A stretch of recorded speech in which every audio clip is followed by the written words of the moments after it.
बिस्मिल्लाहिर्रहमानिर्रहीम। मैं जूं ही बेवा हुई, घर में फाकों की नौबत आ गई। एक ही देवर था, वो भी पागल। एक दिन मेरा देवर मुझे हाथ से पकड़ कर लाया और मेरे इर्द गिर्द एक दायरा लगाकर मुझे उसमें बिठा दिया। मैं जूं ही उस दायरे में बैठती तो मुझे नींद आने लगती। सुबह जब मैं उठती तो दायरे में पैसे ही पैसे पड़े होते, लेकिन मेरा पूरा जिस्म नीलो नील होता और मेरा देवर ताली बजाकर हंस रहा होता। यूं घर का खर्च तो चलने लगा, मगर मुझे अपने देवर पर कुछ शक हुआ। एक दिन देवर का राज जानने के लिए अपने मोबाइल का कैमरा ऑन करके छुपा दिया। सुबह जब वीडियो देखी तो जान निकल गई, क्योंकि शादी की पहली रात में अपने शौहर जीशान की सेज सजाकर बैठी हुई थी।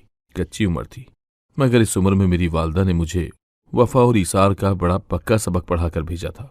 अम्मी कहती थी, सानिया तू ब्याह कर जाएगी तो ससुराली खानदान को जोड़ कर रखना, उनमें तोड़ फोड़ मत डालना, शौहर का कहना मानना, तू सास के हर हुक्म के आगे सर झुका देना। मगर शादी की पहली रात मुझे मेरे शौहर ने बड़े कड़े इम्तिहान में डाल दिया था। इसका तोड़ तो अम्मी ने भी मुझे सिखाकर नहीं भेजा था। मेरे कमरे का दरवाजा खुला तो मैं जल्दी से ठीक होकर बैठ गई थी। आंखें झुकी हुई थी और चेहरे पर घूंघट था। गाल शर्म से लाल टमाटर की तरह हो गए थे। मेरी सखियों ने मुझसे कहा था कि जीशान तो तुझे देखते ही फिदा हो जाएगा, एक आध गजल तेरी शान में पढ़ ही डालेगा। खैर, अगर वो जरा सा बदमिजाज हुआ जिससे उर्दू अदब से कोई सरोकार न हुआ, तो भी कम से कम एक आध शेर तो वो तेरे हुस्न के कसीदे के तौर पर लाजमी सुनाएगा। इसी अवस्था में जीशान ने मेरा घूंघट उठा दिया। मेरी नजर झुकी हुई थी, मगर मेरे शौहर की आंखें मेरे चेहरे का तवाफ कर रही थी। तब वो बोले, सानिया मेरे भाई से दूर रहना। मैं जीशान की बात सुनकर एक लम्हे के लिए सुन सी हो गई थी। फिर अपने शौहर के चेहरे पर नजर पड़ी थी। वो बड़ा संजीदा किस्म का इंसान लगता था। मैं बोली, जी। जीशान ने अपनी बात फिर से दोहराई थी। कहने लगे, मेरे भाई अरसलान से दूर रहना। मैं बोली, क्यों? ये क्यों मेरे मुंह से यूं ही निकल गया था। मैं सवाल जवाब करने की आदी नहीं थी। मैं तो चुपचाप हुक्म मान लिया करती थी। वो कहने लगे, क्योंकि मेरा भाई अच्छा इंसान नहीं है, उससे जिस कदर हो सके बचकर रहना।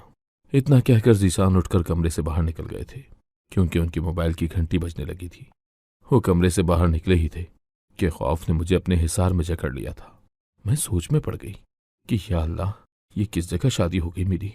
मेरे तो शौहर का छोटा भाई भी अच्छा नहीं है। मैं आखिर खुद को किस तरह और कितना छुपाऊंगी? दिन में एक आध बार तो सामना हो ही जाएगा, ऐसे में मैं क्या करूंगी? खैर, मैं ऐसी सोच में परेशान थी कि जीशान कमरे में आ गए तो मैंने सुख का सांस लिया था। मैं बोली, शुक्र है जीशान आप आ गए, मुझे बहुत डर लग रहा था। उन्होंने अचंभे से मेरी जानिब देखा था। कहने लगे, उम्र क्या है तुम्हारी? मैं बोली, 16 बरस। वो कहने लगे, वालिदैन को इतनी क्या जल्दी पड़ी थी तुम्हारी शादी करने की, जब पता भी है कि बेटी बात पे बात डर जाया करती है। मुझे उनका यूं कहना बुरा लगा था। तभी चिढ़कर बोली, नहीं जीशान साहब, मैं इतनी भी डरपोक नहीं हूं। वो दरअसल आपने कहा था कि आपका भाई अच्छा इंसान नहीं है, तभी डर गई मैं। जीशान ने गहरी सांस ली थी। वो कहने लगे, तुम अपने साथ जुदाई लाई हो। जीशान पढ़े लिखे इंसान थे, मेरी अकल से मावरा बातें करते थे। मुझे उनकी हर बात समझने के लिए पहले उनसे सवाल करना पड़ रहा था। मुझे बार बार सवाल करना अच्छा तो नहीं लग रहा था कि जीशान भी क्या सोचेंगे कि कितनी अहमक है मेरी बीवी, जो बात ही नहीं समझती। मगर फिर भी मजबूरन मुझे सवाल करना ही पड़ा था। मैं बोली, वो कैसे? जीशान कहने लगे, ऑफिस से कॉल आई है। मेरा एक दोस्त मेरे ही ऑफिस में काम करता था। 4 माह पहले उसकी तरक्की हुई तो दुबई काम करने चला गया। आज उसकी मौत की खबर आई है तो उसकी वालदा ने मेरे बॉस से कह दिया कि मेरे बच्चे की डेड बॉडी उसका दोस्त ही लाए। मुझे माफ करना, मगर मुझे अभी घर से निकलना पड़ेगा। कोई और मौका होता तो मैं टाल भी देता, मगर अब टाल नहीं सकता।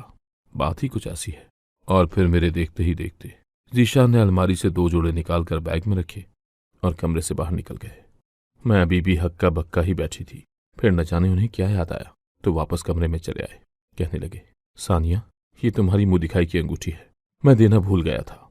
मैंने चुपचाप वो अंगूठी पकड़ ली थी। तब जीशान मेरी जानिब देखकर हंस दिए और बोले, फिक्र क्यों करती हो, जल्दी लौट आऊंगा। और हाँ, दिल में कोई ख्याल मत लाना, मुझे तुम बहुत अच्छी लगी हो। मैं मुस्कुरा दी थी। दिल से जैसे मनोबोझ उतर गया हो। मेरा शौहर चला गया तो मैं कपड़े तब्दील करके सोने के लिए लेट गई थी, मगर मेरा ध्यान अभी तक अपनी इस अजीब सी शादी में अटका हुआ था। खैर, नींद तो सूली पर भी आ जाती है। मैं भी सो ही गई थी। सुबह मेरी आंख किसी अजीब से एहसास के तहत खुली थी। ऐसा लग रहा था जैसे कोई मेरे बालों से खेल रहा हो। मैं हड़बड़ा कर उठ बैठी थी। तब मेरी नजर अपनी सास पर पड़ी थी। वो मेरे सिरहाने बैठी मुस्कुरा रही थी। कहने लगी, अल्लाह ने 2 बेटे अता किए तो दिल में बड़ी ख्वाहिश उठी कि अब एक बेटी भी मिल जाए, मगर ऐसा मुमकिन न हो सका। बस जो अल्लाह की रजा थी उसी में राजी होना पड़ा था। तब मैंने सोचा था कि अल्लाह ने बेटी नहीं दी तो क्या हुआ, जो लड़की मेरे घर बहू बनकर आएगी उसे बेटी सा प्यार और मान दूंगी। मेरी बच्ची, तुम ये ख्याल दिल में मत लाना कि पराए घर ब्याह कर आई हो। बस ये सोचना कि एक माँ के घर से दूसरी माँ के घर आई हो। मुझे अपनी सास से इस किस्म की बातों की तवक्को नहीं थी, मगर ये प्यार भरे अल्फाज सुनकर मेरा मनो खून बढ़ गया था। मेरी सास कहने लगी, चलो बेटी बाहर आ जाओ, नाश्ता कर लो। कल रात जीशान जाने से पहले मुझे बता गया था कि अम्मी मेरी दुल्हन का बहुत ख्याल रखना। मैं अपनी सास की बात सुनकर शर्मा गई थी। खैर, मैं उठकर बाहर आई तो मेरी सास कहने लगी, किचन में जाओ, मैं ताज़ा ताज़ा नाश्ता बना कर दूंगी। मैं मुस्कुराती हुई किचन में चली गई, मगर वहीं पर मेरा तेवर भी बैठा था। मैं बेहद परेशान हो गई, इसीलिए बोली, आंटी मैं बाहर सहन में ही बैठकर नाश्ता करना चाहती हूँ। मेरे देवर की पुश्त मेरी जानिब थी, इसीलिए मैं उसका चेहरा नहीं देख पाई थी। मेरी सास कहने लगी, बहू अरसलान कह रहा था कि भाभी के साथ बैठकर नाश्ता करना चाहता हूँ। अब ये बात मेरे लिए बहुत ज्यादा परेशान कुन थी। एक तरफ शौहर का हुक्म था और दूसरी तरफ सास का इसरार था। मैंने दिल ही दिल में अपनी अम्मी को मुखातिब किया था और उनसे सवाल किया कि आपने मुझे जो सबक पढ़ाए थे वो सवाल तो मेरी जिंदगी में आए ही नहीं। खैर, मैंने सास की बात मान ली और किचन में बैठकर नाश्ता करने लगी थी। इस सारे अरसे के दौरान मेरा देवर बिल्कुल चुपचाप बैठा रहा था, मगर वो बार बार मुड़कर मेरा चेहरा देखता और फिर मुस्कुरा दिया करता। उसकी मुस्कुराहट से मुझे कोफ्त होने लगी थी। अगर हालात जरा मुख्तलिफ होते तो मुझे अपने देवर से बात करने में कोई मसला नहीं होना था। दरअसल मैं अपने शौहर के हुक्म के आगे बेबस थी। खैर, नाश्ते के बाद मैं उठकर बाहर आ गई। मोहल्ले की चंद औरतें मुझे देखने आई थीं। सब ने मेरी बहुत तारीफ की थी। मेरा देवर मेरी तारीफ पर बहुत खुश हो रहा था। खैर, जब वो औरतें चली गईं तो मेरी सास मेरे पास आकर बैठ गई। वो कहने लगी, मेरा जीशान बेटा बहुत काबिल है। ये घर, ये आसाइश, जो कुछ तुम देख रही हो, ये सब जीशान की मेहनत है, वरना मेरा अरसलान तो कुछ करने के काबिल ही नहीं है। मैं अपनी सास की बात सुनकर चौंक गई थी। मैं बोली, क्यों, क्या हुआ अरसलान को? मेरी सास की आंखों में आंसू आ गए थे। वो कहने लगी, बेटी अरसलान पैदाइशी तौर पर जहनी माजूर है, बस इसी वजह से उसकी तरफ ज्यादा ध्यान रहता है। सानिया, अब तुम खुद ही बताओ, एक औरत का एक बच्चा बिल्कुल तंदुरुस्त हो और एक जरा बीमार हो तो औरत किसका ख्याल करेगी? मैं बोली, बीमार बच्चे का। मेरी सास ने मेरा हाथ पकड़कर दबाया और फिर मुस्कुराकर बोली, बिल्कुल यही बात है। तुमने ये बात जीशान को भी समझानी है। वो बिला वजह अपने दिल में भाई से नफरत डालकर बैठा हुआ है। वो मुझसे लड़ता था कि मैं अरसलान से ज्यादा प्यार क्यों करती हूँ, उससे क्यों नहीं करती। प्यार तो मैं दोनों से ही बहुत करती हूँ, मगर अरसलान की जिम्मेदारी तो मुझे उठानी ही उठानी है। मैं मजबूर हूँ। जीशान को तो चाहिए था कि वो अपने माजूर भाई का सहारा बनता, मगर वो तो अपने दिल में इसके लिए नफरत लेकर बैठा है। इतना कहकर मेरी सास फूट फूट कर रोने लगी थी। मैंने अपनी सास को दिलासा दिया और उन्हें ये खुशखबरी भी सुनाई कि उनके इस काम के बदले में अल्लाह के यहाँ बहुत ज्यादा अजर लिखा जा रहा होगा। मेरी सास मुस्कुराने लगी थी। मैं अपने कमरे में आ गई और सोचने लगी कि ये बात थी, इसीलिए मेरे शौहर ने शादी की रात ही मुझे देवर से दूर रहने का कह दिया था। लाजमी उनके दिल में ये बात होगी कि कहीं मैं भी उनके भाई का ज्यादा ख्याल न रखने लगूं। शायद जीशान सारी जिंदगी अपनी माँ की तवज्जो और प्यार को तरसते रहे थे, जिसकी वजह से वो जरा करख्त से हो गए थे। जभी तो उन्होंने शादी की रात मुझसे बड़े अजीब से लहजे में बात की थी। खैर, मैं अब देखती कि मेरा देवर सारा सारा दिन बिस्तर पर पड़ा है, बेमानी बातें करता रहता है। कभी कभार मुझसे कहने लगता कि चलो भाभी खेलते हैं, तो मैं भी उनके साथ खेल लिया करती थी। और ये सब मैं फकत अपने रब की रजा के हुसूल के लिए किया करती थी। उधर जीशान को घर से गए हुए पूरे 4 दिन हो गए थे, मगर अभी तक उन्होंने मुझे कोई फोन वगैरह नहीं किया था। मैं उनकी जानिब से बहुत परेशान थी। मैंने अपनी सास से इस बात का तस्करा किया तो वो भी घबरा सी गई थी। मैं पिछले 2 दिनों से उनके नंबर पर फोन कर रही थी, मगर उनका मोबाइल नंबर भी बंद था। मैंने ये बात अपनी सास को बताई तो वो कहने लगी, मेरे कमरे से डायरी उठाकर लाओ, उसमें जीशान के बॉस का नंबर है, उसे फोन करके जीशान के मुतालिक दरियाफ्त करते हैं। मैंने जल्दी से बॉस का नंबर मिलाया था। वो कहने लगे कि आपकी परेशानी वजह है, मगर हम भी जीशान से राब्ता नहीं कर पा रहे, लेकिन फिक्र की बात नहीं है, हम अपनी दुबई की इंतजामिया से बात करके देखते हैं। बॉस ने तो बड़े आराम से कह दिया था कि फिक्र की बात नहीं, मगर उनकी बातें मेरी जान पर बन गई थी।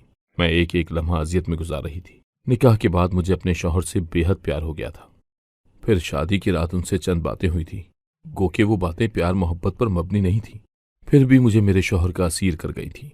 मैं जले पैर की बिल्ली की तरह यहाँ वहां टहलकर फोन का इंतजार कर रही थी। इंतजार की घड़ियां लंबी ही होती जा रही थी। मैं दुआएं कर करके हारने लगी थी। वक्त बीत गया। फोन कॉल भी आ गई थी, मगर वो फोन कॉल लगती नहीं थी। ऐसा लगता था जैसे कयामत का सूर फूंक दिया गया हो। मैं जीशान की बॉस की बात सुनकर फूट फूट कर रोने लगी थी। मैं जमीन पर ढह गई थी। फिर मेरी सास ने जल्दी से मुझसे फोन पकड़ लिया और वो फोन पर बात करते करते एक जानिब गिर गई थी, मगर मुझे उनकी कोई परवाह नहीं थी।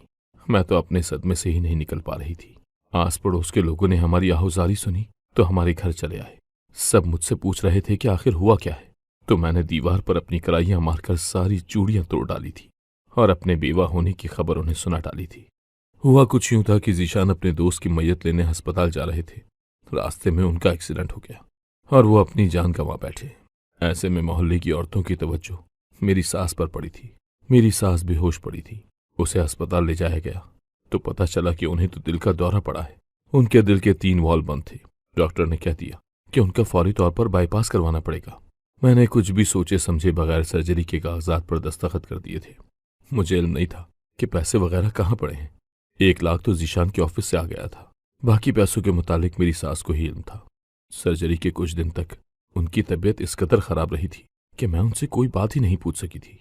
वो जरा संभली तो मैंने उनसे पैसों के मुतालिक सवाल किया था, क्योंकि डिस्चार्ज का वक्त आ गया था और हमें हर हाल में अस्पताल के अखराजात भरने थे।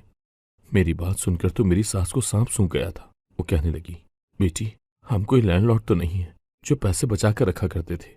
जीशान की जो तनख्वाह आती थी उससे घर का किराया, गैस, बिजली का बिल, मेरी दवा और अरसलान की दवा हो जाया करती थी। जीशान बेचारे का तो खुद का हाथ तंग रहा करता था। मैं तो अपनी सास की बात सुनकर बहुत परेशान हो गई। मैं बोली, आंटी, अब क्या होगा? आपके ऑपरेशन पर बहुत ज्यादा पैसे लगे हैं। वो भी रोने लगी थी। फिर उन्होंने मुझे चंद घरों के एड्रेस दिए। कहने लगी, तुम इनके पास जाकर मदद तलब कर लो, उम्मीद है कि सब खैर होगी। मैं परेशान थी। मेरी सास ने मेरे सर पर हाथ रखा और कहने लगी, सानिया, मुझे माफ कर दो। मैं जीशान के बाद तुमसे मांगने का काम करवा रही हूँ। मैंने उनको दिलासा दिया था, जबकि अंदर से मैं खुद टूट फूट का शिकार थी। अरे नहीं, मैं कैसे किसी के सामने हाथ फैला सकती थी? मगर मैं भी क्या करती, मेरी मजबूरी थी जो करना पड़ा। उधार मांगकर मैंने अपनी सास को डिस्चार्ज करके घर ले गई थी। घर में मेरा देवर मौजूद था। वो मुझे देखकर बहुत खुश हुआ और कहने लगा, जीशान मर गया। वो मुझे हर वक्त बुरा भला कहता था, अच्छा हुआ वो मर गया।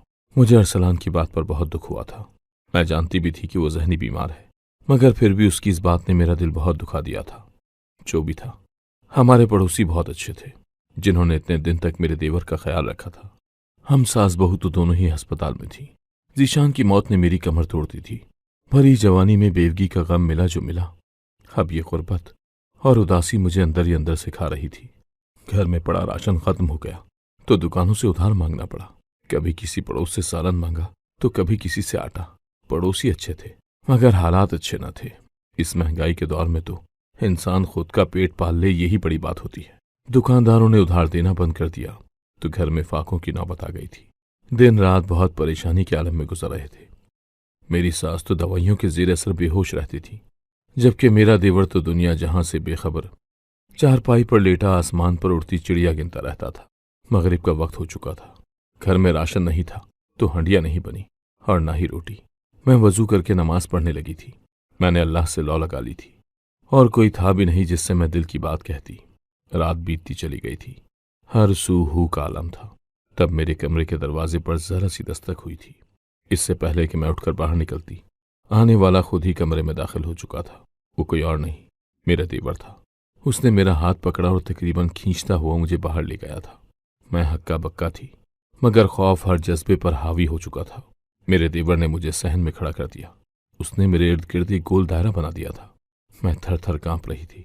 तब वो बोला, भाभी, घबराने की जरूरत नहीं है, इस दायरे में बैठ जाओ। मरती क्या न करती कि मज़दाक में मैं उस दायरे में बैठ गई थी। मगर अजीब बात यह थी कि बैठते ही मुझे नींद सी आ गई थी। सुबह मेरी आंख खुली जब सूरज पूरे सहन में फैल चुका था। मैं पसीने से शराबोर हो चुकी थी। मैं हड़बड़ा कर उठी तो ये देखकर हैरान रह गई कि जिस दायरे में मैं बैठी हूँ वहां नोट ही नोट थे। मैं हक्का बक्का सी थी। कुछ देर तो हवास बहाल होने में लगे थे। फिर मैंने जल्दी से वो पैसे इकट्ठे किए और अपने देवर के कमरे में चली गई। वो चारपाई पर लेटा हुआ था। मैंने वो सारे पैसे उसके सामने डाल दिए और बोली, ये कहाँ से आए हैं? उसके चेहरे पर मुस्कुराहट फैल गई थी। कहने लगा, भाभी, ये तो आप बताएंगी। मैं झुंझलाकर अपने कमरे में आ गई थी। मैं नहाने के लिए बाथरूम गई तो ये देखकर दंग रह गई थी कि मेरे जिस्म पर जगह जगह नील पड़े हुए थे। मैं बहुत ज्यादा परेशान थी। खैर, आज तीसरा दिन था कि घर में फाका था। सास का बहुत बुरा हाल हो चुका था। मजबूरी के तहत मैं उनके लिए पड़ोस से खाना लेकर आई थी। देवर मेरा घर से बाहर निकल गया था। मेरे पेट में चूहे दौड़ रहे थे। भूख बेकाबू हो चुकी थी। मैंने फिर वजू किया और नमाज पढ़ने लगी थी। मैं रोती जाती और दुआ करती जाती कि ऐ खुदा, मेरे हाल पर रहम फरमा। यूं ही इबादत में रात बसर होने लगी थी। आज फिर देवर मुझे अपने साथ सहन में ले आया था। उसने मुझे दायरे में बिठा दिया तो मुझ पर गुनूदगी छाने लगी थी। अगली सुबह फिर से जब मेरी आंख खुली तो मेरे पास ढेरों पैसे पड़े थे। मैं शशोपंज में मुब्तला थी। मैं एक बार फिर अपने देवर के पास गई और बोली, ये पैसे कहाँ से आते हैं? वो उदास हो गया और बोला, भूख लगी हो तो जो दुआ करो कबूल होती है। भाभी, मैंने दुआ की और पैसे आ गए। और हालात होते तो मैं शायद उसकी बात पर यकीन नहीं करती, मगर अब तो मुझे भी यही लगा था कि शायद ये मेरे दीवाने देवर की करामत की वजह से हो रहा है। वो दीवाना भी है और भूखा भी। यकीनन अल्लाह ने उसकी सुन ली होगी। मैंने वो पैसे उठाए और घर से बाहर निकल गई। मैंने आज के पैसों से 2 दुकानों का उधार चुकता कर दिया था और घर के लिए राशन भी ले आई थी। अब हर रात ऐसा ही होता। मेरा देवर मुझे दायरे में बिठा देता तो सुबह मेरे पास से ढेरों पैसे बरामद होते थे, जिनसे मैं इधर उधर लोगों का कर्ज उतारती रहती थी। घर में खुशहाली आने लगी थी, मगर न जाने क्यों मैं मुतमईन नहीं थी। दिल उदास सा रहता था, क्योंकि मैं शुरू से ही हर बात की जड़ तक जाने की आदी थी। अब हर शब मेरे पास पैसे तो आते थे, मगर मुझे ये इल्म नहीं था कि आते कहाँ से हैं। हर सुबह जब मैं उठती तो मेरा जिस्म नील के निशानात से भरा पड़ा होता, मगर मुझे ये भी नहीं पता था कि ये नील कहाँ से आ जाते हैं। मैं अपने देवर से पूछती तो वो गैर मुबहम सा जवाब देता था। जाहिर सी बात है, एक पागल इंसान मुझे क्या बताता। सोच सोच कर मैं इस हल पर पहुंची थी कि मैं रात में अपना मोबाइल का कैमरा ऑन करके अपना मोबाइल छुपा दूंगी। मैंने ऐसा ही किया था। मेरा देवर आया और मुझे हाथ से पकड़कर दायरे में बिठा दिया। मैं थोड़ी देर में ही बेहोश हो गई थी। सुबह उठी तो फिर से पैसों के ढेर बरामद हुए थे, जबकि मेरा देवर अपने कमरे में था। मैंने जल्दी से अपना मोबाइल खिड़की की ओर से उठाया और अपने कमरे में चली गई। मैंने अंदर से कुंडी लगा ली, जल्दी जल्दी वीडियो ऑन की और ये देखकर मेरी जान निकल गई कि मैं दायरे में बेहोश बैठी हुई थी। अभी चंद ही लम्हे गुजरे थे कि मेरा देवर आया। उसके साथ 3 मर्द और भी थे। मेरे देवर ने एक कागज फैलाया। वो तीनों सर जोड़कर बैठ चुके थे। फिर एक औरत आई तो मेरा देवर उसके साथ घर से निकल गया। उनके जाने के बाद वो औरत मेरे जिस्म पर नील लगाने लगी थी। फिर वो घर का पहरा देती रही। सुबह फजर के वक्त मेरा देवर और उसके दोस्त वापस आ गए थे। उन्होंने एक कपड़े में पैसे बांधे हुए थे। वो खोलकर चारपाई पर डाले और उनको उनका हिस्सा दिया। औरत को उसका हिस्सा दे दिया। फिर वो सब चले गए तो मेरे देवर ने सारे पैसे मेरे दायरे में डाल दिए और फिर अपने कमरे में चला गया। मैं ये सब देख तो चुकी थी, मगर मेरे पल्ले कुछ भी नहीं पड़ा था। ये बात तो वाज़ेह हो चुकी थी कि मेरा देवर दीवाना नहीं है। वो दीवानेपन का ड्रामा रचाकर बैठा है। मैं जल्दी से उठी और अपना मोबाइल अपने देवर के पास ले गई थी। मैंने उसके सामने वो वीडियो कर दी और बोली, अरसलान, मुझे अपनी हकीकत बताओ, तुम कौन हो? वो वीडियो देखकर बिल्कुल भी घबराया नहीं था। वो मुस्कुराकर बोला, भाभी, मैं डकैत हूँ। मेरी माँ को पता है, भाई को भी पता था, इसीलिए वो मुझसे नफरत करता था। पुलिस वालों को भी इल्म है, वो भी डकैतों के साथ मिले हुए होते हैं। भाभी, सिर्फ आपको ही इल्म नहीं था, इसीलिए सोचा कि आपको अनजान रखूं इस सब से। मैंने ये दायरे का नाटक भी इसीलिए किया, और वो मेरी साथी आप पर नील इसलिए छिड़क देती थी ताकि आपको लगे कि ये पैसे किसी जादू टोने से आते हैं। आप आम खाएं, पेड़ मत गिने। मैं तो अपनी देवर की बात सुनकर बहुत हैरान थी। अब मेरे पास 2 ही रास्ते थे। एक, आंखें बंद करके बैठी रहूं और लोगों को लुटता हुआ देखती रहूं, और दूसरा, खुद को परेशानी में डालकर अपने देवर का सच सबके सामने ले आऊं। मैंने मुश्किल रास्ते का चुनाव किया था।